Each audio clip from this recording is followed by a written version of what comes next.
What's up, guys? Welcome to week 25 of Books Being Sick. I am Nick. Happy to have you here as always.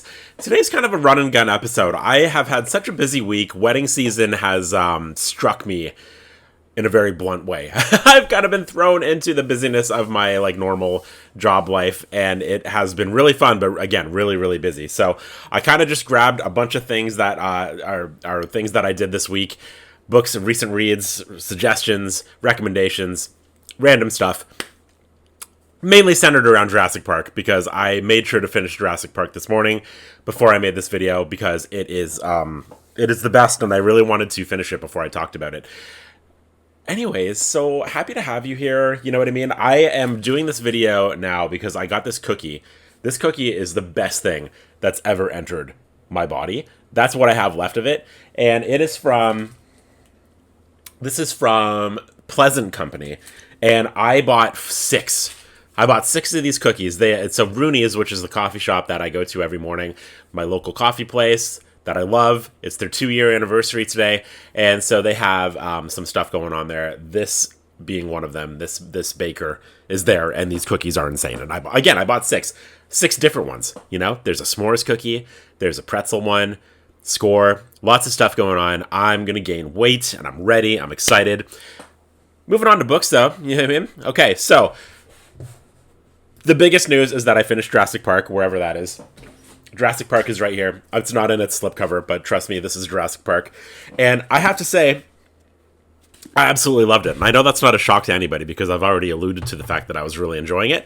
But I really, really did enjoy it quite a bit. And this is coming from someone who has seen the Jurassic Park movie an absurd amount of times. I've seen Jurassic Park probably 40 plus times, and I'm not being jokey. It's at least 40 times all the way through.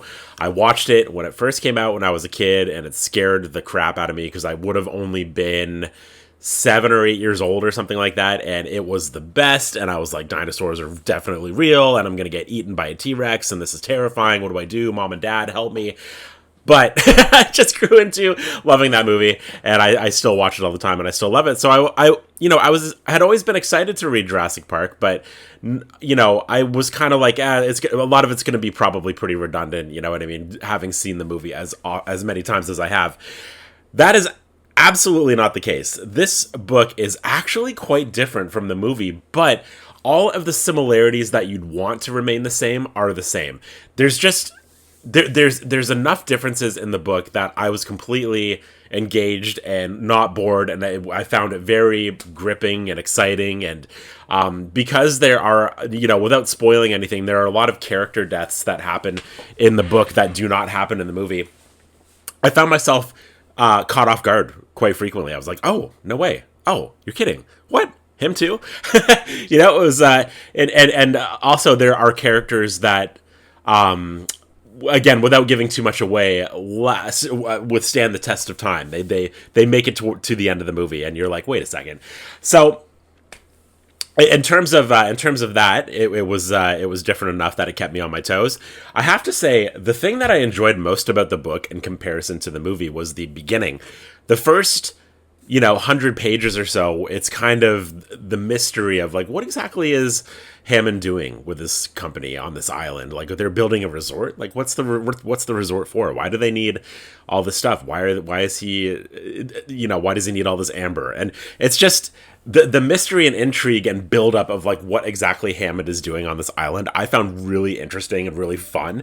And I actually quite enjoyed that. And I kind of wish that had been in the movie, because in the movie, we kind of jump right into it. You know what I mean? I feel like it's been a minute, but I feel like we're on the island seeing the dinosaurs within the first 15 minutes. It's pretty quick. However, the buildup is quite a bit slower in the book, and I really appreciated that, and I thought it was really fun.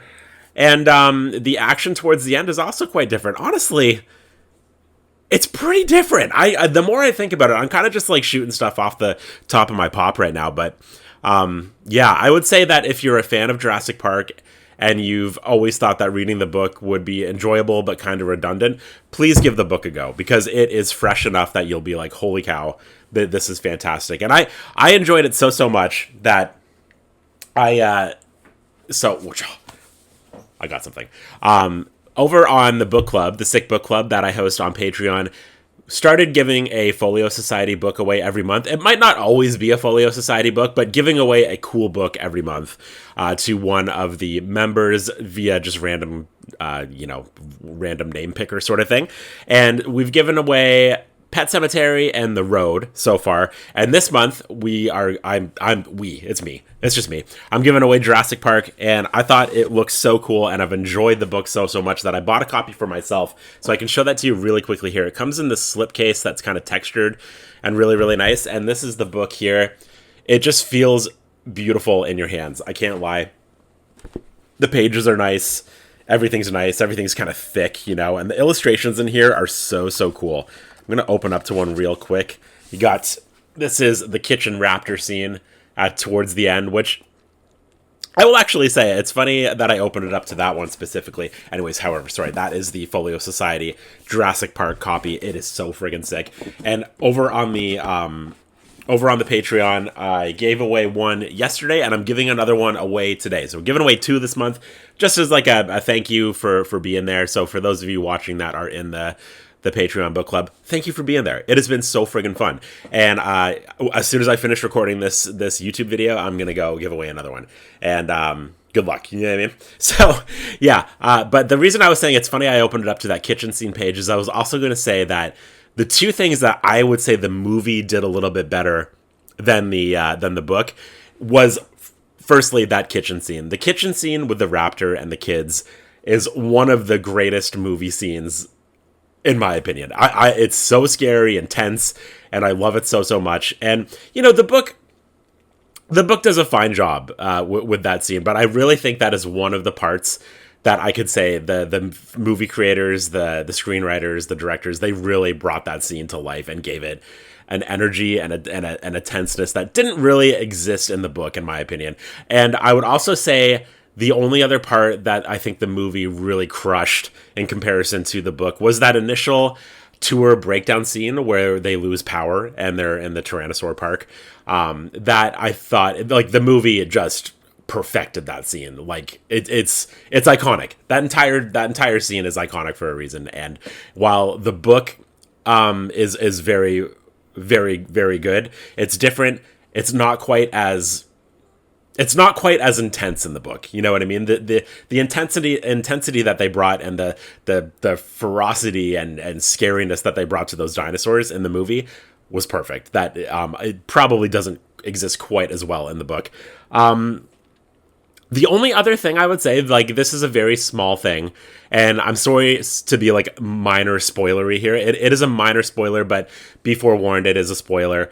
The one thing that was kind of bugging me in the book is that when Grant and the kids are lost in the park, basically after the electricity goes out and the Tyrannosaur eats the car, in the movie, they are just basically trying to survive. Like, their sole purpose is, like, we just got to survive this, which is perfect, because that makes everything so much scarier, and it makes the dinosaurs seem so much more haunting than they maybe otherwise should be. But it works. And in the book, that doesn't exist quite as much, because there's a scene where they're on the tour and they see a cargo ship out in the water, and they're using those binoculars. The kids are using those binoculars that are famous in the movie, and they look out towards the ship and they see that there's a couple of small dinosaurs on the back of the ship that the ship people don't know are there, and the ship is heading towards mainland.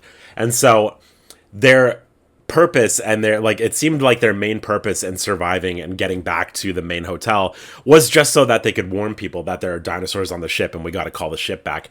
And that's fine. It is kind of like a fun added storyline in it, but it kind of, for me, made the dinosaurs seem a little less intimidating and scary than I think they should have been, and it made their sense of survival and for me, it should have just been them trying to survive. It would have made things a lot more scary and tense and kind of fun to read for me.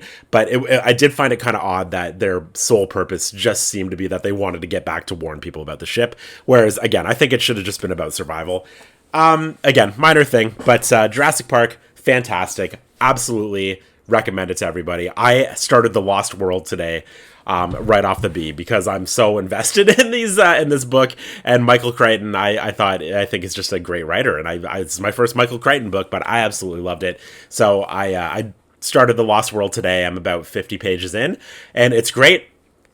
It's great. The Lost World is another movie that I watched endlessly, and I can tell, I think, again, I'm only like 50 pages in, but it seems like the Lost World book is going to be even more different than the movie, which I wouldn't say is a bad thing. So, enjoying the Lost World so far as well, and we'll have updates on that as we go. So, lots of Jurassic Park. Sorry, that was heavy on the JP.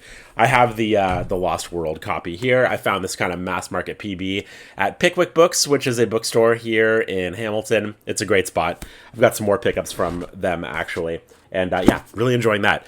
Also, one other positive note that I wanted to say about Jurassic Park: the pacing.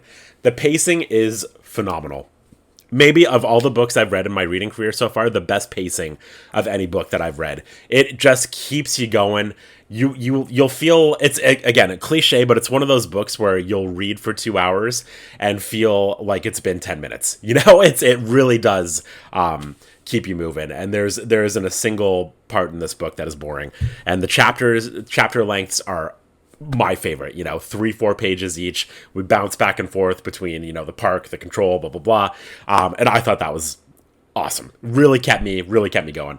Okay, moving on. So I have a couple of, what do I do next here? I've got a couple of recommendations here for people who are looking for a quick read. I get asked this question quite a lot. What are some of your favorite shorter books? I think newer readers really like to have the feeling of just finishing a book, and oftentimes the best way to do that is to just start with a short book that you can finish in a weekend. And so the point of this list is books that you can crush in a weekend if you wanted to. Experienced readers, new readers, whoever, you know what I mean? Sometimes you just, if you're in a rut too, if you're in a reading rut, you just want to, again, have that feeling of having finished a book to kind of get you going. And I feel like this list is a great little starter pack for people who are looking to do that. So the first one I have here is A Psalm for the Wild-Built. This is a very cozy, warm hug of a story about a robot and a monk. It's kind of philosophical in a sense, but it really is just a nice break from the seriousness of a lot of other books, and it's just going to leave you smiling, and you'll be smiling the whole time, and you can finish it in probably about 2 hours, 2.5 hours, I would say, and it's lovely. I have Stephen King's Rita Hayworth and Shawshank Redemption. This is a really short one, and I threw this one in here because I feel like most people have seen this movie and know the storyline, and the book is actually quite fantastic, but some might be surprised to see how short it is, given how long the movie is. I mean, it's not like a crazy long movie, but there's a lot going on in the movie, and the book is actually just a little pocket one here that you could probably finish again in a couple hours. I always throw Shirley Jackson's The Lottery in this list. This is a classic horror book that I really, really love. It's the shortest one in this list here, even though it doesn't look it. There's a few other short stories in here as well, which is why it's that thick. The Lottery, I would say, is about 30-40 pages, if I'm remembering correctly, and it's about a small town that's partaking in this annual tradition of picking names. You don't know what the winner gets, and it's pretty freaky and good, and I love classic kind of old school horror stories like that. I have Claire Keegan's Foster in here. Claire Keegan's one of my favorite authors. I threw this one in here because I feel like I've been giving a ton of love to small things like these, and Foster, in my opinion, is on par with small things like these. Some people would probably have Foster ahead, actually, and it is, it's a sad story, but it is a hopeful story, and Claire Keegan's writing is just fantastic. Some of my favorite stuff ever.